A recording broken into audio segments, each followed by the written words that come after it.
मी काय डंबल नाही, माझ्यासोबत अशी मजाक करू नका. तू असेल डॉन रे, तू फक्त नावाने, मी कामाने. आई ग येडा माय, माझी साथ दे. तर बिग बॉस मराठीच्या पहिल्या दिवशी प्रभू खूप भावुक झाला आणि त्याचं कारण होतं विशाल कोटियान. तर बघा, नवीन प्रोमो आला आहे आणि त्या प्रोमोमध्ये विशाल कोटियान प्रभूला उचलण्याचा प्रयत्न करतो.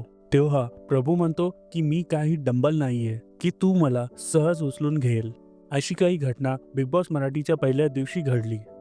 तर विशाल कोटियानबद्दल बोलू तर विशाल कोटियानची एक स्वतःची वेगळी वृत्ती आहे. याच्यानंतर जे आहे, विशाल कोटियान प्रभूला म्हणतो की बघ, तू फक्त नावाने डॉन आहे, पण खरा डॉन मीच आहे. आणि हे ऐकल्यानंतर विशाल निघून गेल्यानंतर प्रभू जे आहे पूर्णपणे खचून जातो आणि कुठेतरी एकटा बसून तो आपल्या देवाला आठवून रडू लागतो.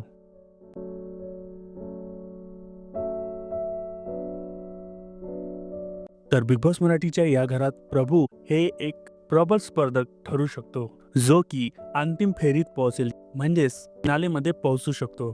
कारण त्याच्यामध्ये खूप धैर्य असल्याचे दिसते. भावनांबद्दल बोलणे, इकडे तिकडे गप्पा मारणे किंवा दुसऱ्या शब्दात सांगायचं झाल्यास हा नाटक सर्व काही देण्याचा प्रयत्न करतोय.